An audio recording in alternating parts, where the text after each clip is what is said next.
তুমি বুড়ি মানুষ, তোমার গায়ে যত শক্তি আছে সমস্ত শক্তি দিয়ে আমারে পিটাও, আমারে মারো, মারতে মারতে আমাকে বাড়ি থেকে তুমি বের করে দাও। তোমার বাড়ি শুদ্ধ তাম দুনিয়া ছেড়ে দিতে পারি, আল্লাহর নবীর কদম মোবারক ছেড়ে দিতে পারি না।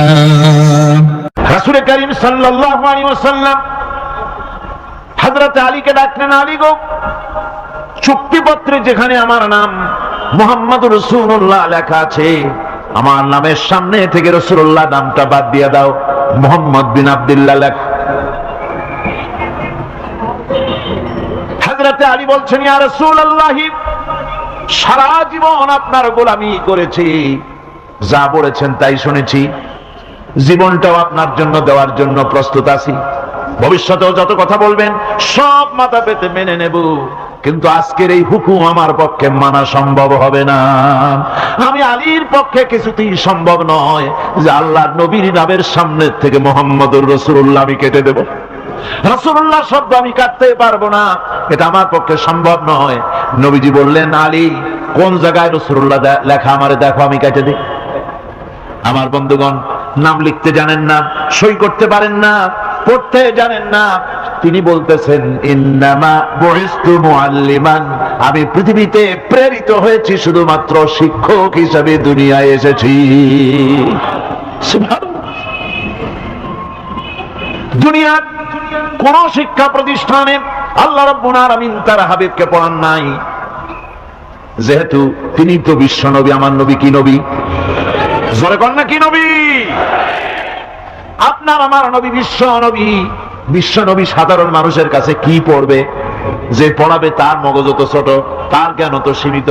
সীমিত জ্ঞান দিয়া বিশ্ব নেতারে কি শিখাবে, বিশ্ব নবীরে কি শিখাবে? এই জন্য আল্লাহ রাব্বুল আলামিন বিশ্ব নবীর শিক্ষক আল্লাহ পাক নিজে হয়ে গেলেন। কোরআনে কারীম বলছে, যখনই নবীদের জ্ঞানের কথা এসেছে তখনই আল্লাহ পাক বলেছেন আমি জ্ঞান দিয়েছি। লক্ষ্য করুন, হযরত ইব্রাহিম আলাইহিস সালাম তার পিতাকে ডেকে বলছেন, ইয়া আবাতি ইন্নী ক্বাদ জাআনি মিনাল ইলমি মা লাম ইয়াতিকা ফাত্তাবি'নি আহদিকা সিরাতান সাবিয়্যা। হে পিতা, বিশ্বাস করো, আমার কাছে এমন এক জ্ঞান এসেছে যা তোমার কাছে নাই, যা তোমার কাছে আসে না। তুমি আমার অনুসরণ করো, আমি তোমার সোজা পথ দেখাই দেবো। সুবহানাল্লাহ, তুমি আমাকে অনুসরণ করো, যেহেতু আমার কাছে যে জ্ঞান আসছে ওই জ্ঞান তোমার কাছে নাই। ইব্রাহিম আলাইহিস সালামের কাছে কার জ্ঞান আসছে? আল্লাহ রাব্বুল আলামিনের জ্ঞান। লূত আলাইহিস সালামকে নবুয়ত প্রদান করে আল্লাহ রাব্বুল আলামিন বলছেন, ওয়া লূতান আতাইনাহু হুকমান ওয়া ইলমা।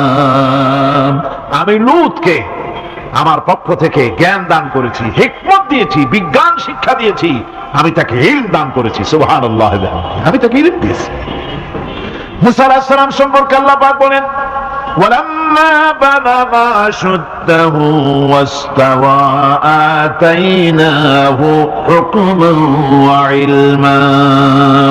মুসা আলাইহিস সালাম যখন বয়স সন্ধিক্ষণে পৌঁছে গেলেন, যখন তিনি পূর্ণ বয়স প্রাপ্ত হলেন এবং তিনি যখন নিজেকে সম্পূর্ণ লালন পালন করার কাজ যখন তার সম্পূর্ণ হয়ে গেল, আমি তখন আমার পক্ষ থেকে তাকে ইলম দান করেছি, জ্ঞান দান করেছি, হিকমত দিয়েছি, জ্ঞান দিয়েছি। রাসূল করিম সাল্লাল্লাহু আলাইহি ওয়াসাল্লাম সম্পর্কে আল্লাহ পাক বলছেন, وَلَئِنِ اتَّبَعْتَ أَهْوَاءَهُمْ بَعْدَ الَّذِي جَاءَكَ مِنَ الْعِلْمِ مَا لَكَ مِنَ اللَّهِ مِنْ وَلِيٍّ وَلَا نَصِيرٍ। তুমি যদি জ্ঞান লাভের পরও তাদের প্রবৃত্তির অনুসরণ করো, তাহলে আল্লাহর কাছ থেকে তোমাকে রক্ষাকারী কেউ থাকবে না, কোনো সাহায্যকারী তুমি পাবে না।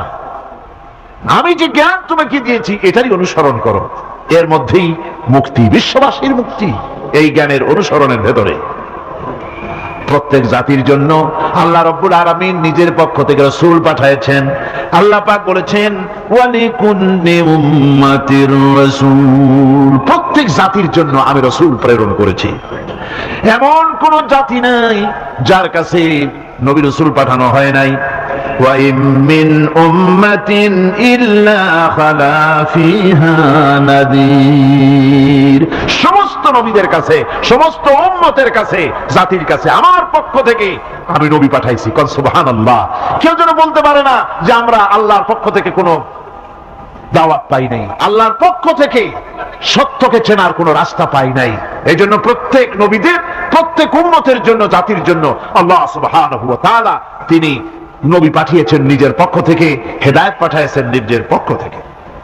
এই নবীদেরকে পাঠানোর উদ্দেশ্য কি ছিল?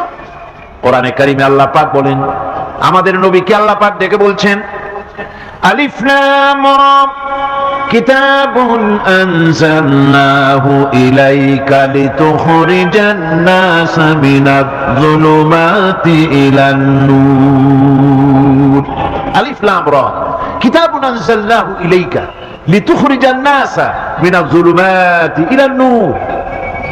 এই কিতাব আমি আপনার উপর অবতীর্ণ করেছি। এ হচ্ছে একখানা কিতাব, এই কিতাবখানা আমি আপনার প্রতি অবতীর্ণ করেছি। এই জন্য করেছি কিতাব অবতীর্ণ, যাতে করে মানব মণ্ডলীকে পঞ্জীভূত অন্ধকারের ভিতর থেকে বের করে আলোর দিকে নিয়ে আসতে পারেন। এ বিশ্ব হচ্ছে অন্ধকারে ভরা। পৃথিবীতে মানব রচিত যত মতবাদ আছে সব হচ্ছে অন্ধকার। সবগুলি কি? অন্ধকার। এই অন্ধকারের ভিতর থেকে আলোর দিকে নিয়ে আসবেন। আলো হচ্ছে কি? ইসলাম। আলো হচ্ছে কোরআন। কোরআনের দিকে নিয়ে আসবে, ইসলামের দিকে নিয়ে আসবে। সেই জন্য আমি আপনার প্রতি এই কোরআন অবতীর্ণ করেছি।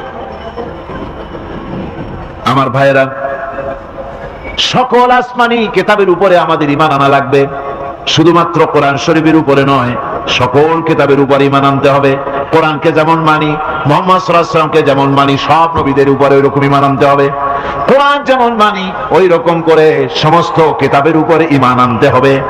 এটার শর্তই দেওয়া হয়েছে, মুমিন হচ্ছে তারা, ওয়াল্লাযীনা ইউমিনুনা বিমা উনজিলা ইলাইকা ওয়া মা উনজিলা মিন ক্বাবলিক। মুমিন হচ্ছে সেই সব লোক, মুত্তাকি হচ্ছে তারা যারা তোমার উপরে নাযিলকৃত কিতাবের উপর ঈমান এনেছে এবং এর আগে যত কিতাব আসছে সমস্ত কিতাবের উপর ঈমান এনেছে। তারাই হচ্ছে মুত্তাকি, তারাই হচ্ছে মুমিন। আল্লাহ পাক বলেন, নাযালা আলাইকাল কিতাবা বিল হাক্কি মুসাদ্দিকান লিমা বাইনা ইয়াদাইহি। আল্লাহ তোমার প্রতি সত্য সহকারে যে কিতাব নাজিল করেছেন আর এর পূর্বে আগত সকল কিতাবের উপরে এর সত্যতা প্রমাণ করে। এ কোরআন হচ্ছে আগের যত কিতাব নাজিল হয়েছে সমস্ত কিতাবের সত্যতা প্রমাণকারী কিতাব।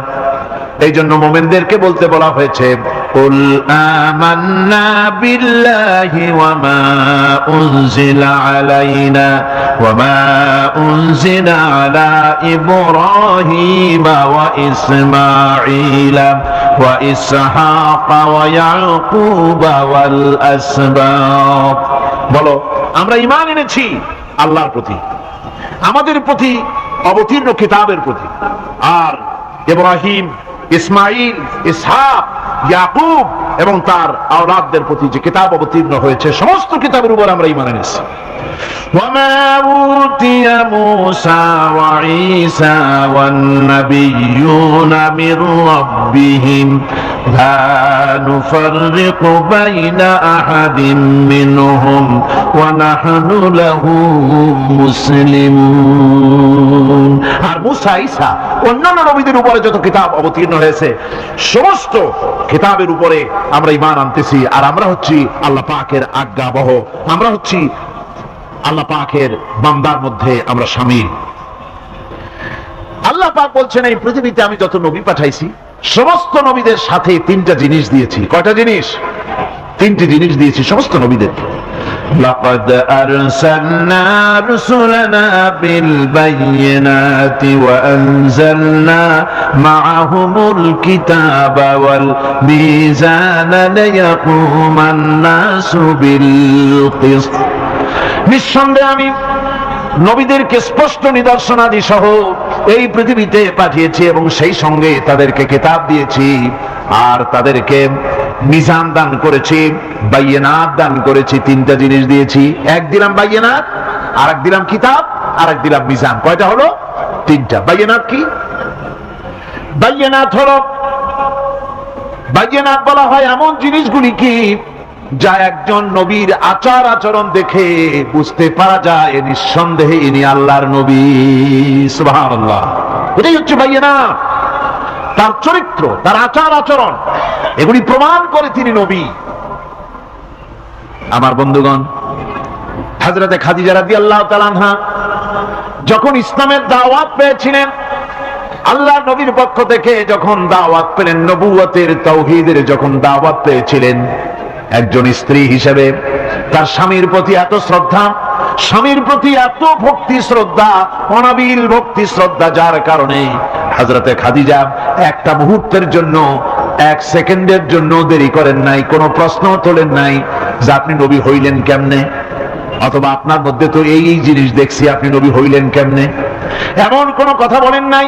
যখনই নবুয়তের তাওহীদের দাওয়াত পেলেন, মা খাদিজাতুল কুবরা সঙ্গে সঙ্গে তিনি পড়ে নিলেন লা ইলাহা ইল্লাল্লাহু মুহাম্মাদুর রাসূলুল্লাহ। নবী করিম সাল্লাল্লাহু আলাইহি ওয়াসাল্লাম বলেছেন, আকাশের নিচে জমিনের উপরে খাদিজার মতো উত্তম মহিলা পৃথিবীতে আর নাই। কি সম্মান আল্লাহ পাক তাকে দিয়েছেন। আল্লাহ পাক নিজে হযরতে খাদিজাকে সালাম জানিয়েছেন। সুবহানাল্লাহ বলবেন। হেরা পাহাড়ে হযরতে জিবরাইল আলাইহিস সালাম নবীজির সঙ্গে কথা বলছেন, ওহী নিয়ে এসেছেন। কিছুক্ষণ পরে হযরতে জিবরাইল বলেন, ইয়া রাসূলুল্লাহ, আমি দেখতে পাচ্ছি খাদিজা আপনার জন্য খানা নিয়ে আসতেছেন।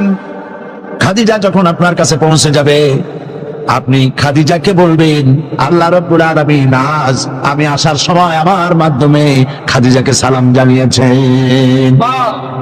হযরতে খাদিজা যখন নবীজির কাছে পৌঁছে গেছেন, আল্লাহ নবী বলেন, খাদিজা তোমার জন্য আজকে একটি সুসংবাদ আছে। তিনি বললেন, আমার জন্য কি খবর, কি সুসংবাদ? হযরতে রাসূল বলছেন, খাদিজা শোনো, এইমাত্র জিবরাইল আমার কাছে চলে গেলেন, আর জিবরাইল বলে গেলেন আল্লাহ রাব্বুল আলামিন তোমাকে সালাম জানিয়েছেন। হযরত খাদিজা টুকরে কেঁদে উঠলেন। তিনি বললেন, ইয়া রাসূলুল্লাহ, আমার মানব জন্ম সার্থক হয়ে গেছে, আল্লাহ আমারে সালাম জানাইছেন, এর চাইতে সৌভাগ্য আমার জীবনে আর কিছুই নাই। তবে নবীজি, আল্লাহর সালামের জবাব কেমনে দিতে হয় আমি জানি না, আপনি দয়া করে আমার পক্ষ থেকে আল্লাহর সালাম যেমনে দিলে আল্লাহ খুশি হয় তেমনি আপনি দিয়া দিবেন। কি মহব্বত স্বামী আর স্ত্রীর ভিতরে ছিল। হযরতে খাদিজা হযরতে রাসূল করিম সাল্লাল্লাহু আলাইহি ওয়াসাল্লাম, নবী করিম সাল্লাল্লাহু আলাইহি ওয়াসাল্লামের ঘরে হযরত খাদিজা যতদিন ছিলেন আরেকটি বিবাহ তিনি করেন না। হযরত আয়েশা বলছেন, নবীজি আমার কাছে ঘুমানো ছিলেন, গভীর রাত্রে আমার ঘুম ভেঙে গেল। আমি চিন্তা করলাম নবীজি কোথায় গেলেন, মনে করলাম অন্য কোন স্ত্রীর ঘরে গেছে নাকি। আমি খুঁজতে লাগলাম, কোনো ঘরে পাওয়া গেল না। খুঁজতে খুঁজতে অবশেষে আমি নবীজিকে পেলাম রিয়াদুল জান্নাতের ভেতরে, মসজিদে নববীর জান্নাতের টুকরার ভেতরে বসে নবীজি মুনাজাত করতেছেন। আমিও পিছনে আল্লাহর দরবারে হাত তুললাম। নবীজি বলতেছিলেন, রব্বুল আলামিন কঠিন ওই হাসরের ময়দানে মা তার সন্তান পড়ে যাবে, তার সন্তান পড়ে যাবে, স্বামী তার স্ত্রীকে হারায় ফেলবে, স্ত্রী তার স্বামীকে চিনবে না। ওই কঠিন হাসরের ময়দানে তাআলা আমি যেন আমার খাদিজারে হারায় না যাই। মুনাজাত শেষ হওয়ার পর হযরত আয়েশা বলেন, ইয়া রাসূলুল্লাহ, খাদিজা এই বুড়ির কথা এখনো কেন আপনার মনে পড়ে? খাদিজার পরে কুমারী মেয়েও তো আপনি বিয়ে করেছেন, খাদিজার কেন কথা, কেন বুড়ির কথা বলতে পারেন না? নবীজি বলেন, আয়েশা রে, খাদিজার সম্পর্কে এরকম কথা তুমি বলবে না। তোমরা জানো না, তোমরা সবাই আমার সুদিনের স্ত্রী, আর খাদিজা আমার এমন সময়ের স্ত্রী যখন এই মক্কা নগরীতে মুহাম্মদ সাল্লাল্লাহু আলাইহি ওয়াসাল্লামের পাও রাখার জায়গা ছিল না। হযরত আয়েশা বললেন, ইয়া রাসূলুল্লাহ, আমি ক্ষমা চাই, আমাকে মাফ করে দিন। আমি খাদিজার সম্পর্কে এমন কথা আর উচ্চারণ করব না, তবে খাদিজার সম্পর্কে আমার কিছু কথা শোনান। হযরতে নবীজি বলেন, আয়েশা রে শোনো, আমার সঙ্গে বিবাহের পর খাদিজা দুনিয়ার ধন সম্পত্তি যা ছিল আল্লাহর রাস্তায় সব উজাড় করে দিয়েছে। কতদিন না খেয়ে থেকেছে, একদিনের জন্য বলে নাই আপনার সাথে বিয়ে হয়েছে বলে আজ আমি না খাইয়া আসি। সারাদিন সারা রাত দাওয়াতের কাজ করে আমি যখনই দরজার কাছে ফিরেছি, যত রাত হোক না কেন, একবার বলেছি খাদিজা, অমনি দরজা খুলে গেছে। আমি প্রশ্ন করেছি, খাদিজা যত রাত্রে আসলাম একদিনও দুইটা দাগ দেওয়া লাগলো না, তুমি কি ঘুমাও না? হযরতে খাদিজা বলেছেন, ইয়া রাসূলুল্লাহ, আপনি দিনের দাওয়াতের জন্য ব্যস্ত, কষ্ট করেন, আমি মনে মনে ভাবি আমি যদি ঘুমায় থাকি রাতের বেলায়, আর নবীজি যদি দরজার কাছে এসে খাদিজা খাদিজা বলে ডাকাডাকি করেন, উঠতে যদি আমার দেরি হয় আল্লাহর নবীর সঙ্গে বেয়াদবি হয়ে যাবে, এইটা মনে করে বিছানায় না ঘুমাইয়া যতক্ষণ আপনি না ফেরেন এই দরজাটার সাথে পিঠ লাগাইয়া দাঁড়াইয়া দাঁড়াইয়া ঘুমায়। হযরত আয়েশা বলেছেন, আমাদের ঘরে রান্না বান্না তেমন হতো না, আমাদের ঘরে তেমন গোশত খাওয়ার সুযোগ আমাদের কিসমতে তেমন হতো না। যদি কোনোদিন আমাদের ঘরে দুম্বা বা ছাগল জবাও হতো, গোশতগুলি নবীজি কেটে ভাগ করে সমস্ত স্ত্রীদের ঘরে দিয়ে দিতেন। এরপরে একটা কয়েকটা গোশতের টুকরা একটা টোপলায় নিয়ে হযরত খাদিজা মদিনার অলিতে গলিতে ঘুরে বেড়াতেন। খাদিজার কোন বান্ধবী পাওয়া যায় কিনা? সুবহানাল্লাহ। নবী করিম সাল্লাল্লাহু আলাইহি ওয়াসাল্লাম তার স্ত্রীদেরকে ভাবে ভালোবাসতেন, আর স্ত্রীরাও নবীর জন্য এভাবে ভালোবাসতেন, ভালোবাসা দিতে। স্ত্রী অধিকার ইসলাম দিয়েছে, আর কেউ দিতে পারে নাই। আর এই স্ত্রীদের মধ্যে সবথেকে উত্তম স্ত্রীকে নবীজি বলেছেন, আদ-দুনিয়া কুল্লুহা মাতাউন ওয়া খায়রুল মাতাঈদ দুনিয়া ইমরাতুস সালিহা। দুনিয়ার সবকিছু এর মধ্যে উত্তম নিয়ামত হচ্ছে পতিপরায়ণা। সুবহানাল্লাহ। হুজুর বলেছেন, তিনটি জিনিস আমি পছন্দ করি, তিনটি জিনিস আমার প্রিয়। একটি হলো নামাজ, একটি হলো সুগন্ধ, আর একটি হলো স্ত্রী। সুবহানাল্লাহ। এই স্ত্রীকে সমান অধিকার দিয়েছে নবীজি, আল্লাহর ইসলাম সমান অধিকার দিয়েছে। নারীর অর্থনৈতিক অধিকার প্রতিষ্ঠিত করেছে ইসলাম, তাকে অর্থনৈতিক অধিকার দিয়েছে, মহারণার ব্যবস্থা করেছে। কোরআন বলছে, ফাতুহুন্না উজুরাহুন্না ফারিদা, খরচ রূপী দায়িত্ব হিসাবে স্ত্রীর মহারানার টাকা আদায় করে দাও। বহু মুসলমান আছে মহারানার টাকা আদায় করে না, বরং আজকাল তো নতুন সিস্টেম চালু হয়েছে মানুষকে শোনাবার জন্য। বিবাহের মজলিসে বলা হয়, অমুকের মেয়ে অমুকের ছেলে বিয়ের মহারানা কত? 5,55,555 পয়সা। সামনে একটা টাকা বা পয়সা জিরো থাকতে পারবেন, একটা নিয়ম নীতি করে নিচ্ছে। এই টাকাগুলি মহারানার টাকা সঠিকভাবে আদায় করা হয় না অনেক ক্ষেত্রে, একথা ঠিক কিনা? বরং উল্টো করে মহারানা আদায় করা হয় মেয়ে পক্ষের কাছ থেকে, কন্যা পক্ষের কাছ থেকে। এইটাকে কি বলা হয়? এটাকে কি বলা হয়? এটা হলো যৌতুক নামের কৌতুক। মেয়ে পক্ষের কাছ থেকে টাকা আদায় করা। মেয়ে পক্ষ যদি ইচ্ছে করে বর পক্ষকে যদি টাকা দেয়, পয়সা দেয়, গাড়ি দেয়, বাড়ি দেয়, কোনো আপত্তি নেই, দিতে পারে। কিন্তু ডিমান্ড করে নেওয়া, চেয়ে নেওয়া সম্পূর্ণ হারাম।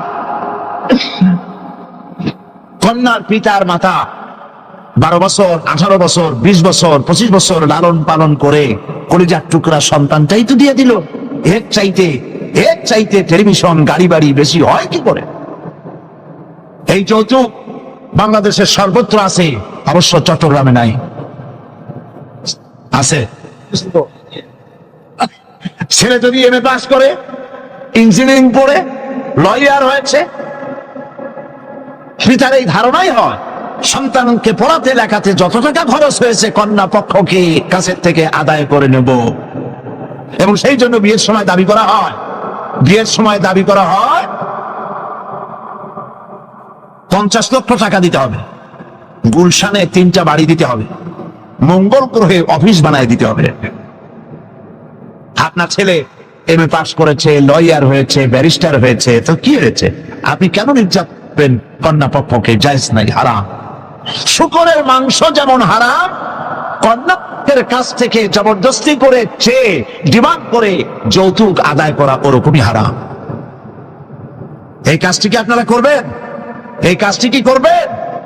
বিবাহ করবে, বিবাহ করাবেন ছেলেকে ভালোবাসা দিয়ে, টাকা দিয়ে, পয়সা দিয়ে বিবাহ করায়া মেয়ে একটা ঘরে নিয়ে আসবেন, কন্যা পক্ষের উপরে চাপ সৃষ্টি করবেন না। তো নারীকে মহারণা দেওয়ার ব্যবস্থা ইসলাম করেছে। কে ব্যবস্থা করেছে বলেন? ইসলাম করেছে। এবার আরো দেখুন আল্লাহ পাক কি বলছে, وَإِذَا آتَيْتُمْ إِحْدَاهُنَّ قِنطَارًا فَلَا تَأْخُذُوا مِنْهُ شَيْئًا। যদি তোমরা নারীদেরকে স্তূপ পরিমাণ অর্থ পরি যদি দান করো, তাহলে সামান্য তার থেকে ফেরত নিও না। চান এদের কাছে, নারীদের কাছে কিছু পুঁজি থাকুক, টাকা পয়সা থাকুক, আল্লাহ এটা চান। যদি তুমি কিছু দাও, তা যদি খুব আকারেও হয়, তবুও সেগুলিকে ফেরত দিও না, ফেরত দিও না। বহু মুসলমান আছে আমাদের সমাজে, হজ করে, নামাজও পড়ে, কপালে দাগও পড়ে গেছে, তার ব্যবসা আছে, ধানি জমিনও আছে, বিবাহের সময় মেয়েকে টাকা করে দিয়ে, ব্যবসা টাকা করে যৌতুক টৌতুক দিয়ে বিদায় করে দেয়, সম্পত্তির ভাগ দেয় না, ব্যবসারও ভাগ দেয় না। আছে না এমন? আছে কি? আপনি কন্যাকে ঠকালেন, এজন্য আল্লাহর কাছে আপনাকে দায়ী হতে হবে। মেয়েদেরকে অর্থনৈতিক অধিকার আল্লাহ এভাবে প্রতিষ্ঠিত করেছেন, সে মহিলাদেরকে অর্থনৈতিক দিক থেকে তাদেরকে নির্যাতন করা যাবে না। এবার মেয়েদেরকে শিক্ষার অধিকার দেওয়া হয়েছে, কোনটা দেওয়া হয়নি? তারা বলছে, ইসলামের দুশ্মনেরা বলে নারীদেরকে ইসলাম ঠকাইছে। কোথা থেকে ঠকালো? কন্যা হিসেবে মর্যাদা দিল, বধূ হিসেবে মর্যাদা দিল, তারপরে অর্থনৈতিক সুযোগ করে দিল, এবার শিক্ষার অধিকারও প্রতিষ্ঠিত করলো। হযরতে আয়েশা রাদিয়াল্লাহু তাআলা আনহা, তিনি শিক্ষার্থী ছিলেন, হাজার হাজার সাহাবীর উস্তাদ ছিলেন। সুবহানাল্লাহ বলেন। হাদিসের উস্তাদ ছিলেন, তাফসীরের উস্তাদ ছিলেন, ফিকহের উস্তাদ ছিলেন। শিক্ষার অধিকার ইসলাম দিয়েছে নারীকে, নারীরা লেখাপড়া করতে পারবে, কোনো অসুবিধা নেই। এভাবে অধিকার শুধু অর্থনৈতিক নয়, লেখাপড়ার অধিকার দিল, তালাকের একটি অধিকার, এটি একটি গুরুত্বপূর্ণ বিষয়। তালাকের অধিকারটিও শুধুমাত্র পুরুষের না, এই তালাকের অধিকার নারীদেরকেও দেওয়া হয়েছে। কথা বুঝতে পেরেছেন? তালাকের অধিকার, বিবাহ বিচ্ছেদের অধিকার শুধু পুরুষের নয়, নারীকেও দেওয়া হয়েছে।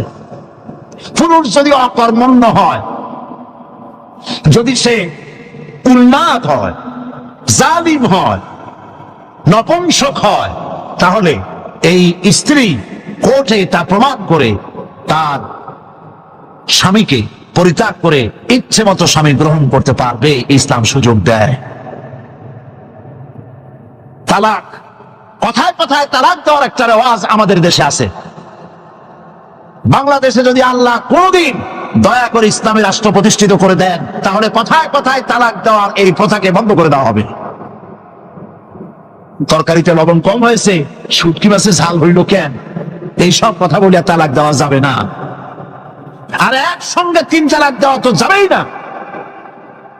এক সাহাবী এসে নবী করিম সাল্লাল্লাহু আলাইহি ওয়াসাল্লামের কাছে খবর দিলেন যে একজন তার স্ত্রীকে একসাথে 3 তালাক দিয়েছে। নবী করিম সাল্লাল্লাহু আলাইহি ওয়াসাল্লাম এত গুসা হয়েছিলেন যে বসার থেকে যান, তিনি বললেন, এই লোকটি তো আল্লাহ পাকের কোরআনের সাথে তামসা করেছে। তালাকের আল্লাহর কাছে 2টা হালাল সবচেয়ে জঘন্য, 2টি হালাল সব থেকে জঘন্য। একটা হলো ভিক্ষাবৃত্তি, আর একটা হলো তালাক। যখন তালাক দেওয়া হয় অন্যায় ভাবে, গোসায় আল্লাহর আরশ কাঁপতে থাকে। নাউজুবিল্লাহ বলেন। আপনি এভাবে তালাক দিতে পারবেন না। তালাক দেওয়ার নিয়ম হলো, যখন স্ত্রীর সাথে, লক্ষ্য করুন, স্ত্রীর সাথে বনিবনা হচ্ছে না, স্ত্রীর চরিত্র খারাপ, স্ত্রীর দাজ্জাল মার্কা, বনেই না, তো আল্লাহ পাক তখন বলেছেন, উভয় পক্ষের আত্মীয় স্বজন নিয়ে মীমাংসা করার চেষ্টা করো, সালিসি করো।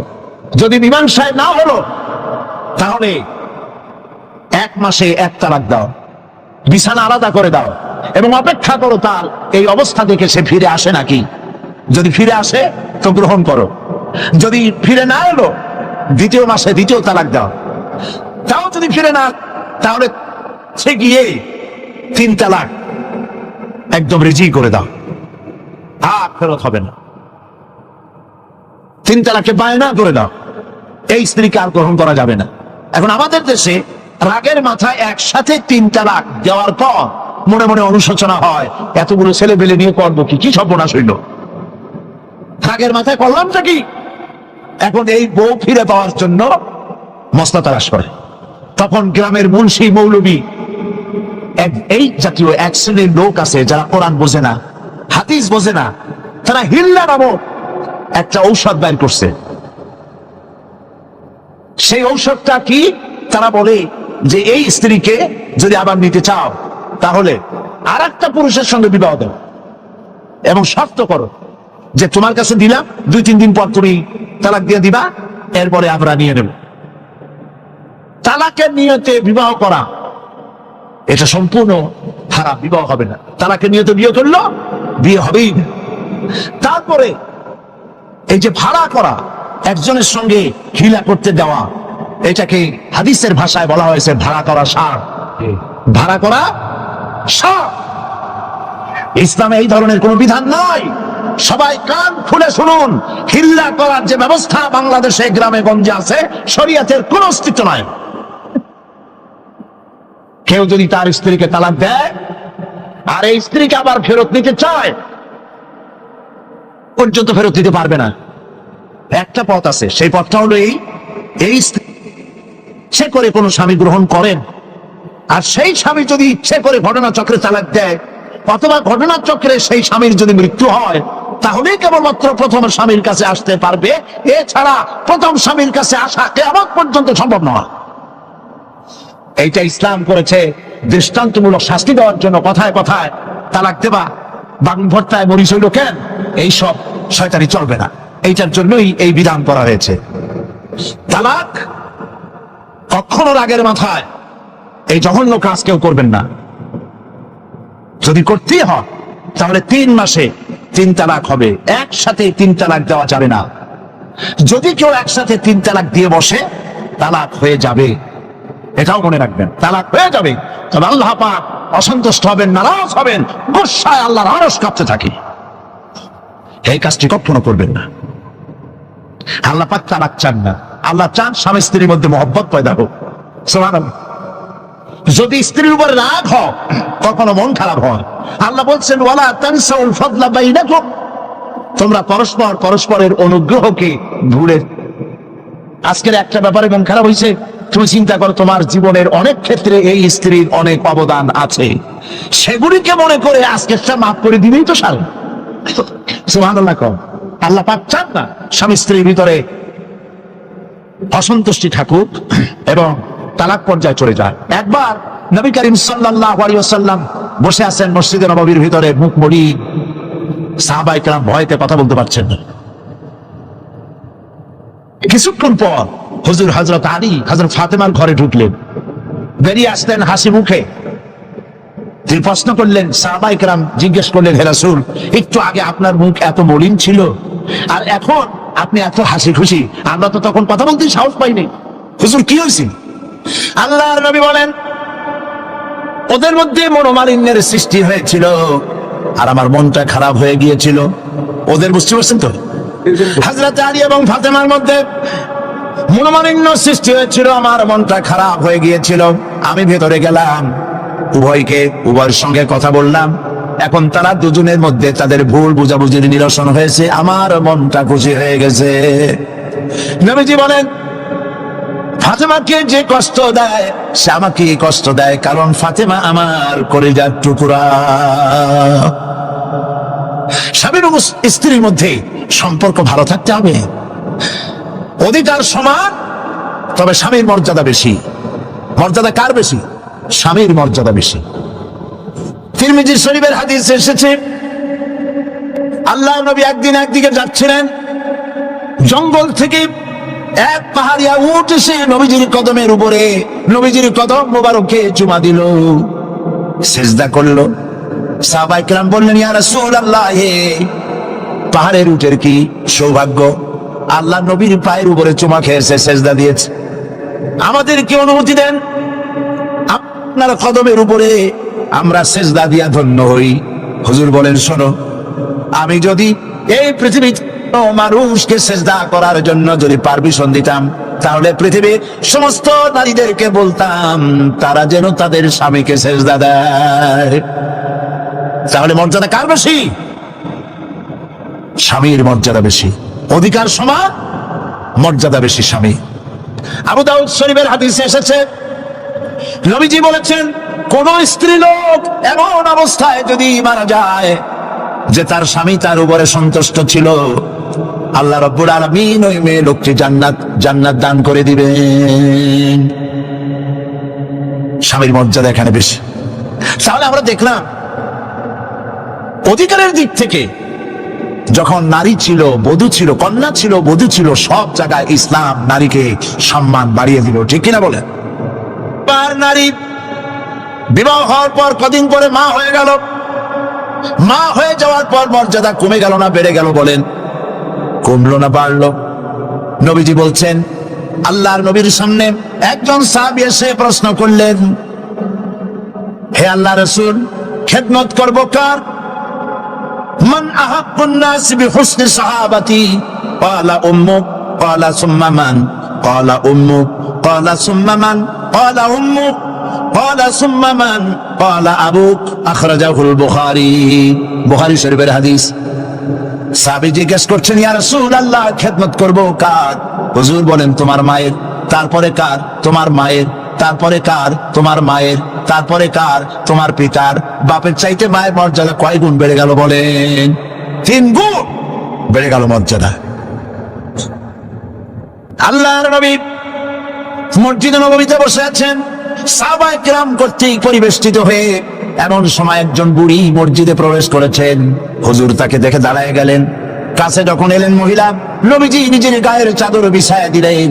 মহিলা চলে যাওয়ার পর সাহাবায়ে কেরাম প্রশ্ন করলেন, ইয়া রাসূলুল্লাহ, আমরা তো চিনলাম না এই মহিলাকে। একজন মেয়ে লোকের জন্য নবীজি তার গায়ের চাদর বিছায়া দেয়, এত বড় সম্মানী মহিলা আমরা চিনলাম না, তিনি কে?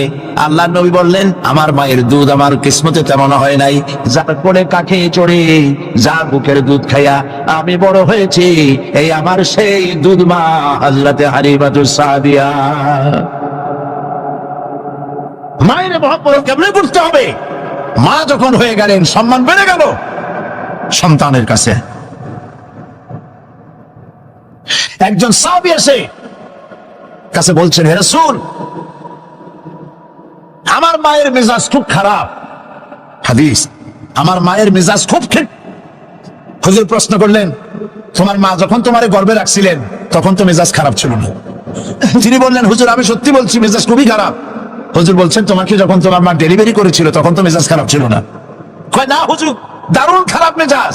হুজুর বললেন, তোমার 2.5 বছর 2 বছর ধরে যখন দুধ খাওয়াইছিল তোমার মা, তখন তো তার মেজাজ খারাপ ছিল না। সাহাবী যখন এর পরেও বললেন, ইয়া রাসূলুল্লাহ, আমি আমার মায়ের দুধের হক আদায় করে দিয়েছি। হুজুর বললেন, দুধের হক আদায় করেছো তুমি, তোমার মায়ের একটি শব্দের হক তুমি আদায় করতে পারো নাই। তুমি যদি পড়ে গেছো ছোট্টবেলায়, খাটের থেকে কোলের থেকে পড়ে গেছো, কেঁদে উঠছো, আর তোমার মা যে তখন বলেছে, সারা জীবন এই একটি শব্দের হক আদায় করতে পারবে না। মায়ের সম্মান ইসলাম এভাবে বাড়িয়ে দিল। আল্লাহ রাব্বুল আলামিন শিখাই দিলেন, وَقَضَى رَبُّكَ أَلَّا تَعْبُدُوا إِلَّا إِيَّاهُ وَبِالْوَالِدَيْنِ إِحْسَانًا। তোমার রবের পক্ষ থেকে এটা ফয়সালা হয়েছে যে আমার ইবাদত করার পর মা বাপের ইহসান করবে। দেখেন অবস্থাটা দেখুন, লক্ষ্য করুন, আল্লাহর ইবাদতের পরেই বান্দা কাজ করবে। বলেন কার? মা বাপ ইহসান করো। মা বাপের সামনে চোখ দিয়ে চোখ লাগায় কথা বলবে না। ওয়ালা তাকুল্লাহুমা উফিন ওয়ালা তানহারহুমা, ঝিরকি দিবে না, ধমক দিবে না। আর তাদের সঙ্গে কোন ভাষায় কথা বলবে তাও আল্লাহ শিখাই দিয়েছেন। আল্লাহ পাক বলেন, ওয়া কুল্লাহুমা কাওলান কারীমা, সম্মান সূচক কথা বলো মা বাবার সাথে।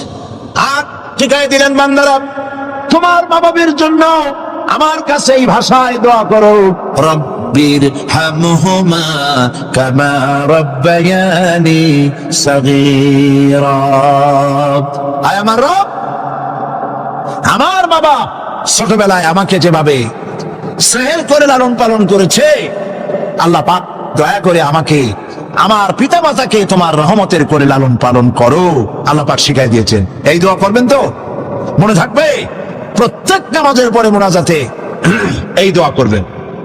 মা বোনেরা লেখাপড়া করতে পারবেন, চাকরি করতে পারবেন, জিহাদে যেতে পারবেন, সবই করতে পারবেন পর্দার ভিতরে থেকে। আল্লাহ পাক কোরআনে কারিমে বলেছেন, ওয়াকারনা ফি বুয়ুতিকুন্না ওয়ালা তাবাররাজনা তাবাররুজাল জাহিলিয়াতিল উলা। ওয়াকারনা ফি বুয়ুতিকুন্না, তোমরা তোমাদের ঘরের মধ্যে থাকো, আর জাহিলিয়াতের যুগ মতো করে সাজসজ্জা করে তোমরা বেরিও না, আর চমক করে বেরিও না, সৌন্দর্য প্রদর্শনী করো না। পৃথিবীতে বিভিন্ন দেশে মিস সুন্দরী প্রতিযোগিতা হয় না? হয় কিনা? সুন্দরী প্রতিযোগিতা হয় পৃথিবীর বিভিন্ন দেশে। Miss China, miss Thailand, miss American, এভাবে নাম হয়। সুন্দরী প্রতিযোগিতা কি? সুন্দরী প্রতিযোগিতা করতে গিয়ে বিচারক মন্ডলী সুন্দরীদের শরীরের যেসব জায়গা মাপজোপ করে, তা কেবলমাত্র শয়তানের পক্ষে পুরুষের পক্ষে সম্ভব নয়। যারা এই বিচারক মন্ডলী থাকে নির্লজ্জ বেহায়া, তারা কি তার নিজের মেয়ে, নিজের বোনের শরীরের সেসব জায়গা মাপ করতে পারবে? লম্পট। বাংলাদেশে সুন্দরী প্রতিযোগিতা কিয়ামত পর্যন্ত হতে দেওয়া হবে না। পর্দার বিষয়টি আলোচনা করতেছি না। পর্দা করা ফরজ। পর্দা করা কি? ফরজ। নবীজি বলেছেন, এমন এক সময় রাসূলুল্লাহ সাল্লাল্লাহু আলাইহি ওয়াসাল্লাম, নিসাউন কাসিয়াতুন আরিয়া মুমিলাতুন মাইলাতুন রুউসুহুন্না কাল বুখতিল মাইলা ইয়াদখুলনাল জান্নাতা ওয়া লা ইয়াজিদনা রিহাহা, আখরাজাহু মুসলিম। আল্লাহর নবী বলেন, এমন এক জামানা আসবে যখন বস্ত্র পরিধানকারিণী উলঙ্গিনী হবে মেয়ে লোকগুলি, উটের চুটের মতো করে খোপা বেঁধে মরার সময় হেরে দূরে পরপুরুষে আকর্ষণ করে রাস্তায় চলাফেরা করবে। এদের কথা জান্নাতের সুঘ্রাণ এদের প্রবেশ করবে না। কাসিয়াতুন আরিয়া, বস্ত্র পরিধানকারিণী উলঙ্গিনী। কথা শুনতেছেন আপনারা? বুঝতে পারতেছেন? বস্ত্র পরিধানকারিণী উলঙ্গিনী, কাপড় পরছে, যা পরাও যা, না পরাও তাই, জান্নাতে যেতে পারবে না। এই জন্য অশালীন পোশাক বাদ দিতে হবে। রাসূলুল্লাহ বলেছেন আরাফাতের ময়দানে, তোমরা যেমন খাবে তোমাদের মেয়েদেরকে, স্ত্রীদেরকে তেমন পরাবে। তোমরা যেমন খাবে তেমন তাদের খাওয়াবে। তোমরা যেমন পড়বে তেমন তাদেরকে পড়াবে। কেউ কেউ অর্থ করেছে যেমন খাবো তেমন খাওয়াবো, এটা তো ঠিক আছে। যেমন পড়ি তেমন তাদেরই পড়াতে হবে। তো পুরুষও প্যান্ট শার্ট পরে মেয়েদেরকেও প্যান্ট শার্ট পরানো শুরু করছে। নাউজুবিল্লাহ বলে। কিয়ামতের অনেকগুলি আয়াত আছে। হযরত আলী রাদিয়াল্লাহু তাআলা হাদিস রওয়ায়াত করেছেন, কিয়ামতের পূর্বে 15টি লক্ষণ প্রকাশ পাবে, তিরমিজি শরীফের হাদিস। তার মধ্যে একটি লক্ষণ হলো এই, মেয়েরা পুরুষের পোশাক পরবে, পুরুষরা মেয়েদের পোশাক পরবে। এটা তো শুরু হয়ে গেছে। শুরু হয়েছে কিনা? মেয়েরা, আমাদের দেশেও এই প্রচলন শুরু হয়েছে। কোন কোন ক্ষেত্রে মহিলারা প্যান্ট শার্ট ইত্যাদি চাদরবিহীন এগুলি পরে রাস্তায় বেরোনো শুরু হয়ে গেছে। পুরুষগুলি, আমাদের দেশে এগুলি কম, বিদেশে দেখেছি দুল পরে। আমাদের দেশে দুল পরা শুরু করছি কিনা আমার চোখে এখনো পড়ে নাই। আছে, আমি তো এত খাতায় দেখি, তারপরেও আমার নজরে পড়ে নেই। তবে চেন পরে দেখেছি, সোনার চেন বহু নজরে পড়েছে। সে গলায় পরে পুরুষ মাঘের পৌষে প্রচন্ড শীতে সামনের 3-4টা বোতাম খোলা রাখে, যাতে মানুষে বুঝে উনি একখান কিছু পড়ছে। হারাম, হারাম। পুরুষের জন্য একমাত্র স্বর্ণ জায়েজ নাই। কারো যদি থাকে এগুলি খুলে আজই, বউ থাকলে বউরে দাও, না থাকলে বোনেরে দাও, থাকলে কিছুদিন না থাকে বাক্সে উঠায় রাখো, বউ আসলে তারে পড়াই দিও, তোমার জন্য হারাম। বিদেশে কানে দুল পরে, নাকে ফুল পরে, আমি অবাক হয়েছি, ঠোঁটে রিং, ঠোঁটে জিব্বাও রিং পরে, ভাত খায় কেমনে আল্লাহই জানে। শয়তান কারে বলে না, আমার দেশে জিব্বায় ঠোঁটে রিং আমি দেখি নাই। আমি ইউরোপ আমেরিকা দেখেছি, মাথার চুল চতুর্দিক থেকে কেটে মাথার চামড়ির উপরে তালপট্টির দ্বীপের মতো বানায় রাখে, আবার দুই দিক থেকে কামাইয়া মাথার উপরে তাল পাতার মতো রঙিন করে চুল খাড়া করে রাখে, আবার পিছনে চুল ছোট ছোট কেটে, ছোট করে কেটে ওইখানে বাড়ির নম্বর, রোড নম্বর, টেলিফোন নম্বর লিখে রাখে। আমি দেখে বলছি, শয়তানে যদি এই সব দেখে আলী কানবে আর বলবে যে আমি শয়তান হয়েছিলাম কেন। কত মারাত্মক হয়ে গেছে মানুষ এই শয়তানদের করে, নাউজুবিল্লাহ বলে। এই জন্য পোশাকের ব্যাপারে মা বোনরা কেমন পোশাক পরবে আল্লাহ পাক কোরআনের মধ্যে বলে দিয়েছেন। ওরা সমান অধিকার দিতে চায়, নারীকে পুরুষ বানায় পুরুষের সমান অধিকার দিতে চায়, আর ইসলাম নারীকে নারীর মর্যাদায় রেখে পুরুষের সমান অধিকার। কথাটায় পার্থক্য আছে কি নাই, বুঝতে পেরেছেন কিনা? নারী পোশাক শাড়ি মার্জিত। আল্লাহ পাক কোরআন শরীফের মধ্যে বলেছেন, মহিলারা এমন একটা কাপড় পরবে যেই কাপড়টা, এমন শাড়ি পরার পর অথবা সালোয়ার কামিজ পরার পর, কাপড় পরার পর এর উপর একটা চাদর পরবে, এমন যেই চাদরটা মাথাটা, গলাটা, বুকটা ঢেকে যায়, এমন একটি চাদর পরা আল্লাহ পাক খরচ করে দিয়েছেন প্রত্যেকটি বয়সপ্রাপ্ত না করে।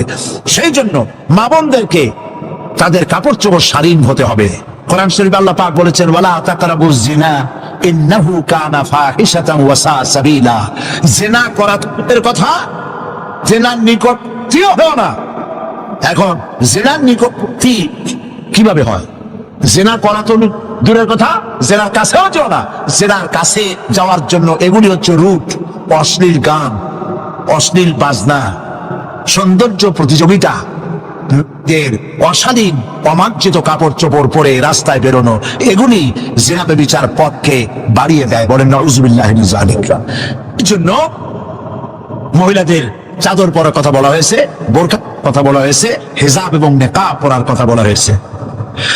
মহিলাদের ঘরই হচ্ছে তাদের জন্য জিহাদ। জিহাদের ফজিলত বয়ান করার পর মা বোন করেছেন, হে রাসূল আমাদের জিহাদের উপায় কি? হুজুর বলেছেন, আলাইকুন্না বিল বাইতি ফাইন্নাহুম জিহাদুকুন্না। তুমি ঘরে থাকো, ঘরটাই তোমার জন্য জিহাদ। সন্তান প্রতিপালন করা, এটাই তোমার জন্য জিহাদ। নারীরা ব্যবসা করতে পারবে, রাজনীতি করতে পারবে, সমাজনীতি করতে পারবে, সব পারবে, কিন্তু পুরুষের সাথে মেলামেশা থেকে নিজেকে অবশ্যই দূরত্ব, ব্যবধান রেখে তাকে চলতে হবে। অবাধ মেলামেশাকে ইসলাম হারাম করেছে। রহমানির রহিম। এই বিশ্ব পরিস্থিতি একটি পরিসমাপ্তি ঘটে যাবে। বিশ্ব পরিস্থিতির পরিসমাপ্তির পর কিয়ামত অনুষ্ঠিত হবে। সেই কিয়ামতের দিন দুটি ভাগ হবে, এক ভাগ যাবে জাহান্নামে, আর এক ভাগ যাবে জান্নাতে। এখন এই জাহান্নামটা কি ধরনের হবে সে সম্পর্কে কোরআন বলছে, ইন্না জাহান্নামা কানাত মিরসাদা।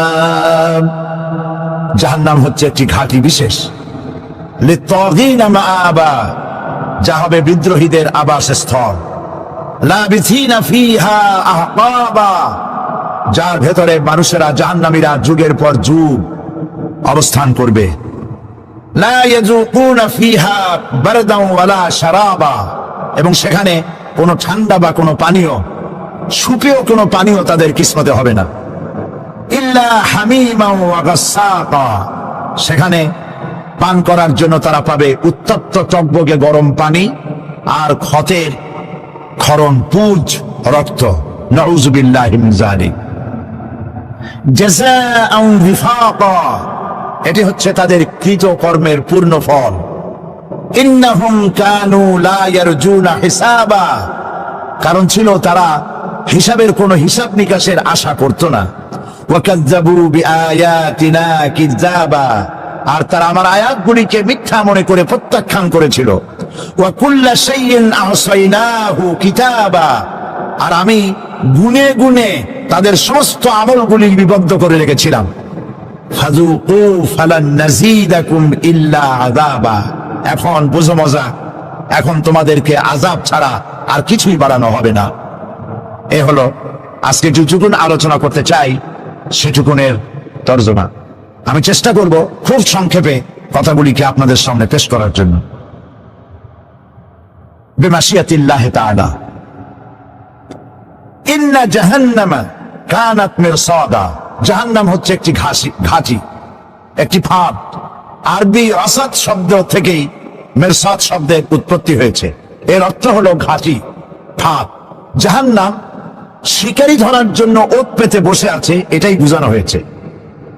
জাহান্নামের শিকার তারাই হবে যারা পৃথিবীতে আল্লাহ পাকের আনুগত্য করেনি, নবী করিম সাল্লাল্লাহু আলাইহি ওয়াসাল্লামকে বিশ্বাস করে নাই, ইসলামী আন্দোলনের সঙ্গে বিরোধিতা করেছে। তাদের জন্যই কিয়ামতে জাহান্নাম হবে। জাহান্নামে কারা যাবে, শাস্তি কি ধরনের হবে, আর জাহান্নাম থেকে কারা মুক্তি পাবে, এটাই হবে আজকের মূল আলোচনা। আল্লাহ রাব্বুল আলামিন কোরআনে কারীমের মধ্যে বলছেন, ওয়ালাকাদ যারানা লিজাহান্নামা কাসীরাম মিনাল জিন্নি ওয়াল ইনস লাহুম কুলুবুন লা ইয়াফকাহুনা বিহা ওয়া লাহুম আ'য়ুনুন লা ইউবসিরুনা বিহা ولهم آذان لا يسمعون بها أولئك كالأنعام بل هم أضل أولئك هم الغافلون ولقد ذرأنا لجهنم كثيرا من الجن والإنس। মানুষ এবং জিন জাতির ভিতরে একটি বিশাল সংখ্যক মানুষ আর জিনকে জাহান্নামের জন্য তৈরি করা হয়েছে। এদের পরিণতি হবে জাহান্নাম। কাদের?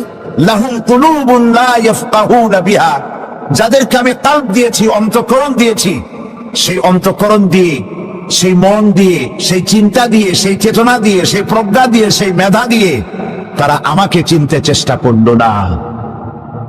এদের বিবেক আছে, সব বুঝেছে, কিন্তু আমাকে বুঝতে পারে নাই। এরা চাঁদের সৌন্দর্য বর্ণনা করেছে, এরা সূর্যের সৌন্দর্য বর্ণনা করেছে, এরা ফুলের সৌন্দর্য বর্ণনা করেছে, কিন্তু ফুলের ঘ্রাণ কে দিল তাকে তারা খুঁজে পায় নাই। কাল্ব দিয়েছি, বিবেক দিয়েছি, কিন্তু এই বিবেক দিয়ে তারা বিবেচনা করতে চেষ্টা করে নাই, চিন্তা করে আমাকে পায় নাই। প্রিয় ভাই সব, নাস্তিক হয় কারা? কোন বিজ্ঞানী, বড় বিজ্ঞানী, চিকিৎসা বিজ্ঞানী, এরা কিন্তু নাস্তিক হয় না। নাস্তিক হয় সাহিত্যিক আর দার্শনিক, এরাই নাস্তিক হয় বেশি। কেবলমাত্র শান্তিনিকেতনের মুরিদ যারা, ওইখানকার খলিফা যারা, এরকমের সাহিত্যিক, এরকমের দার্শনিক, ওরাই দুনিয়ার সব বোঝে, আল্লাহরে বোঝে না।